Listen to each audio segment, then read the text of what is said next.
maka salatlah karena Rabbmu dan berkorbanlah. Nahar ini. Kemudian juga untuk korban ini sunnahnya itu ala ahli kulli baitim muslimin, di setiap rumah kaum muslimin.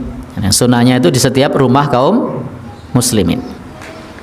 Maka keterangan dari Abu Ayyub Al-Ansari menyebutkan kana ar-rajulu fi ahdi Rasulillah sallallahu alaihi wasallam yudahi bisyati anhu wa an ahli baitihi. Dulu orang di zaman Nabi itu ketika berkorban untuk diri dan keluarganya. Jadi untuk diri dan keluarganya hanya seekor kambing, itu sudah cukup pahalanya berserikat untuk satu keluarga. Sehingga tidak perlu korbannya diurutkan. Tahun ini bapak, tahun kemarin ibu, tahun besok anak barep, sesuke sek tengah, sesuk meneh ragil.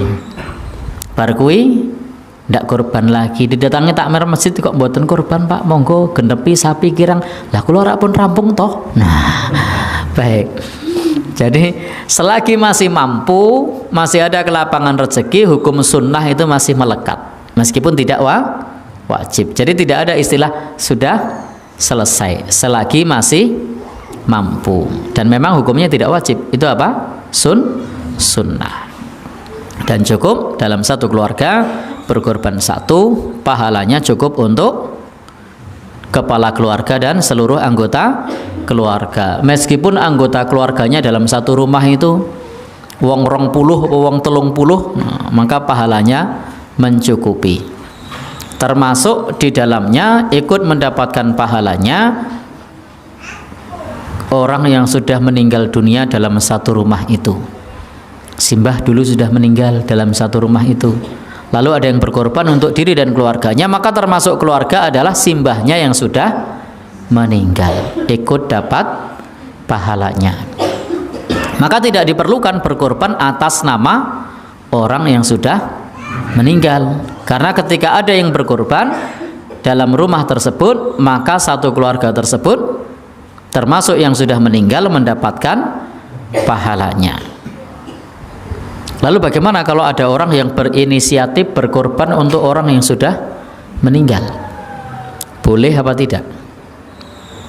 Kalau di majelis tarjih itu termasuk korban yang tidak direkomendasikan.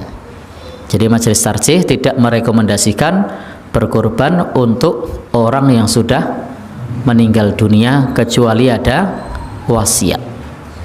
Dan ini juga dikatakan oleh Imam An-Nawawi. Beliau mengatakan la tadhiyah anil ghair bi ghairi idnihi. Kemudian lebih lanjut beliau menyampaikan walanil mayyit idza lam yusibiha.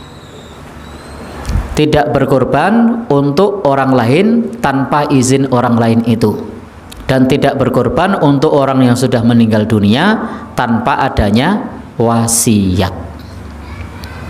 Sehingga untuk perkara berkorban atas nama orang yang meninggal dunia, yang rojih, yang kuat adalah tidak perlu.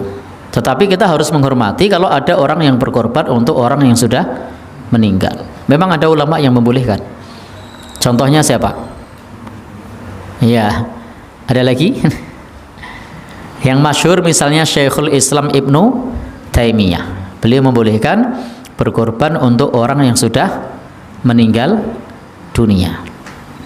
Beliau mengatakan bolehnya berkorban untuk orang yang sudah meninggal dunia sebagaimana bolehnya bersedekah atas nama orang yang sudah meninggal dunia. Saya tidak tahu kalau di tempat ini mazhabnya pakai yang boleh apa pakai yang tidak. Di sini mazhabnya pakai yang boleh apa yang tidak? Ya? Oh ya. Ya? Oh tidak, oh ya, yang di pojok tidak, yang pojok sini boleh apa enggak ya?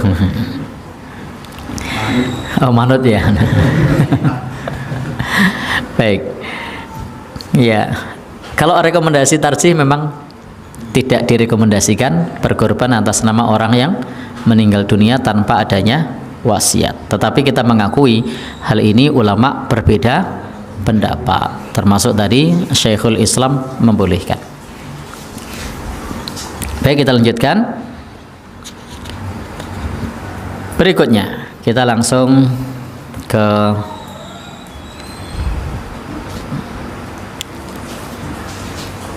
untuk orang yang berkorban, dimakruhkan potong kuku, potong rambut.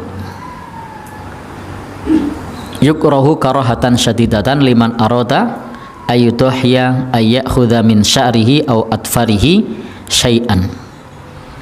Jadi dimakruhkan makruh yang sangat bagi orang yang hendak berkorban, dimakruhkan potong rambut dan potong kuku.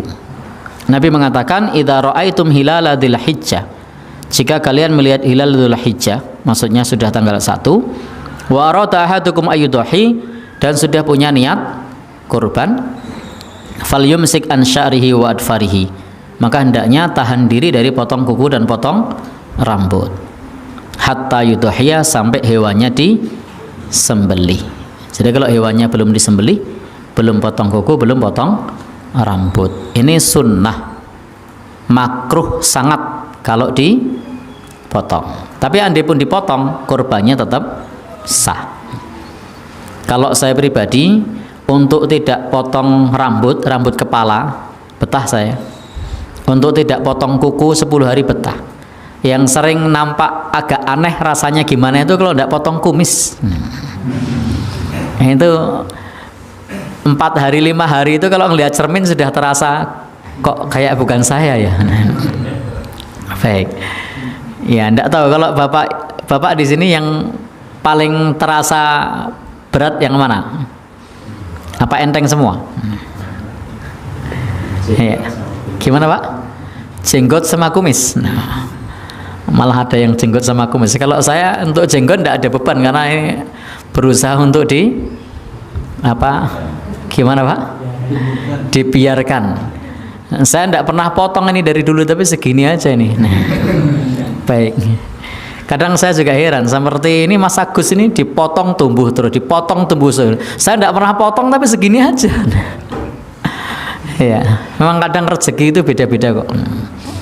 Kadang ada yang kelebihan rezeki seperti Mas Agus ini, dipotong-potong tumbuh terus, potong tumbuh terus. Kadang rezeki gitu, habis ada lagi.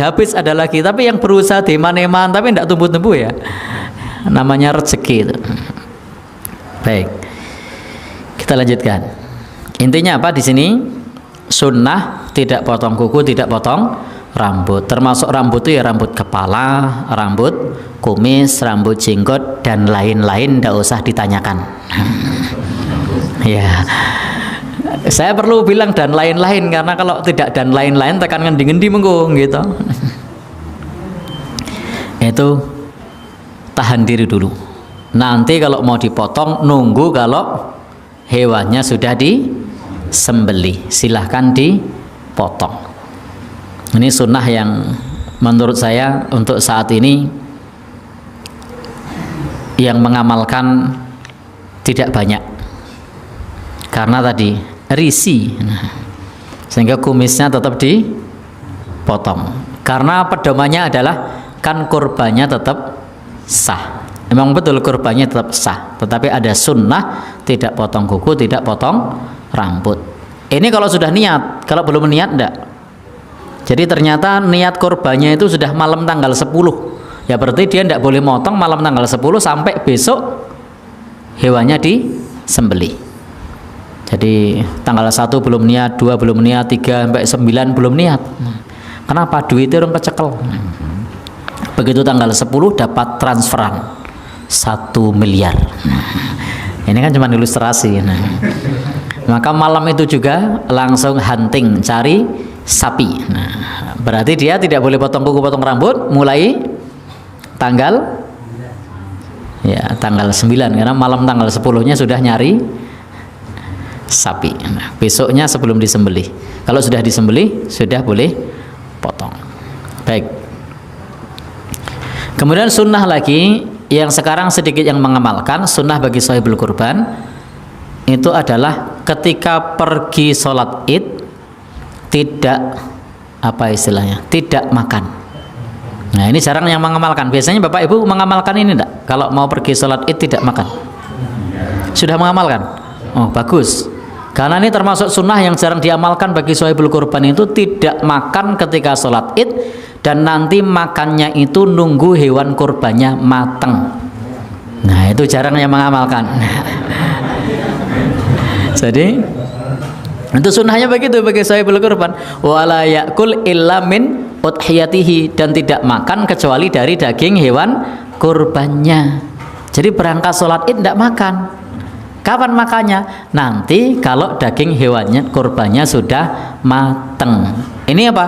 Sunnah.